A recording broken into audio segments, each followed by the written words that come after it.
үйлдвэрлэдэг байдаг юм уу, шилжилт хөдөлгөөн хэд хэд удаа хийсэн байдаг юм уу, иймэрхүү тохиолдолд тухайн хаяг дээр амьдарч байгаа гэд хороонд одоо бүртгэл хөтлөлөөд ягаад гэвэл тэнд хороонд амьдарч байгаа хүн бол төрийн үйлчлэгээ авахын тулд тухайн хороонд амьдарч байгаа гэдгээр бүртгүүлээд бусад төрийн үйлчлэгийг авах учраас тэр бүртгэлээ хийлгчээд өөр газар руу одоо шилжин суурсан тухайн хорооноос яваад одоо бол яг өөр газар амьдарч байгаа бол тэр шинээр очиж амьдарч байгаа газар дээр энэ бүртгэлээ хийлгээгөө шилжүүлэг хийлгээгөө байдлаа шалтгаалж бас иймэрхүү зүйл гарч байгаа хэлбэрээр энийг асуудалтай байгаа мó бүгдээрээ л одоо өмнө нь бас мөнгө битээс арга болоо гэж эргээд харлаад шүү дээ гэдэг юм мэдээлэл өгч байгаа шүү дээ.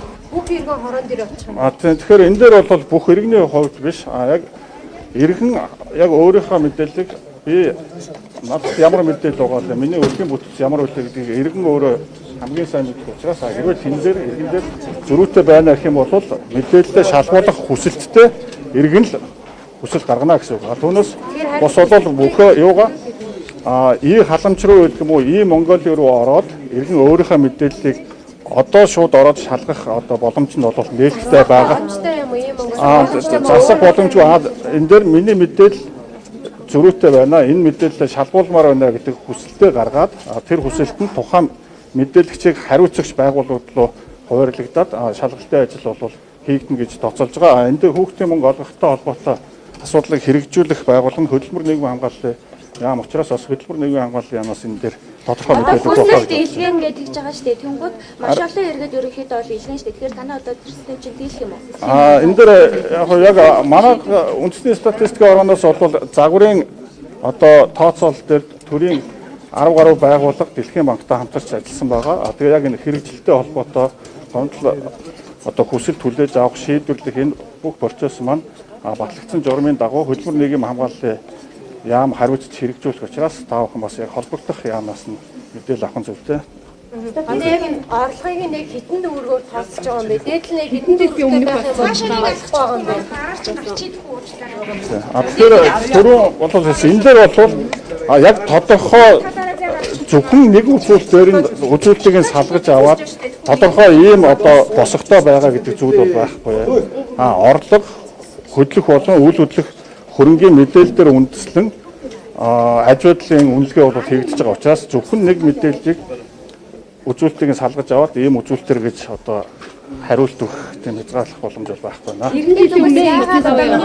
За юу нэ хэрэгжилттэй холбоотой асуудлын та бүхэн маань хөдөлмөр нийгэм хамгаалалт орлогыг тогтоосон мэдээлэл нь 2022 оны 12 сарын 31-ний өдрөөр гэсэн үг.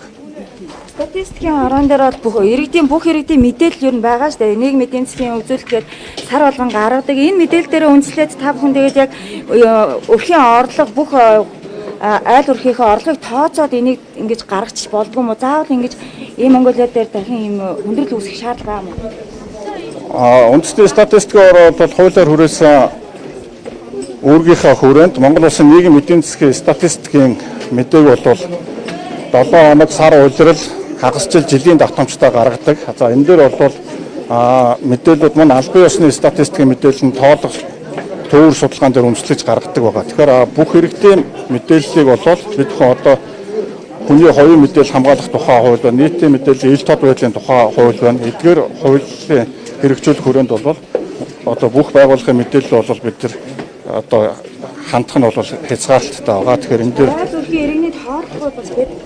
Тооллогууд хоёр тодорхой давтамжтай явагддаг. 2020 онд хүн ам орон сууцны сүүлийн тооллого явагдсан байгаа. Дараагийн надад тэгээд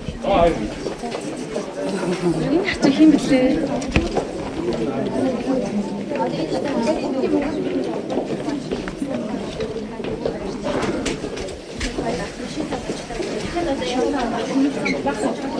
За үзэгчдээ бид та бүхэнд мэдээллийг үндэсний статистикийн хорооноос шууд дамжуулан хүргэлээ. За хүүхдийн мөнгөний эргэн тойронд өрнөж байгаа асуудлаар бол холбогдох албаныхан мэдээлэл хийсэн.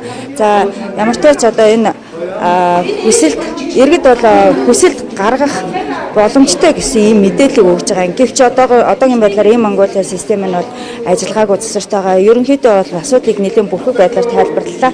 Та бүхэнд бид энэ талаарх мэдээллийг үргэлжлүүлэн бас холбогдох албаныхаас нь цаг тухай бүрт нь авч хүргэх болно. Анхаарал тавьсан үзэгчдэд баярлалаа.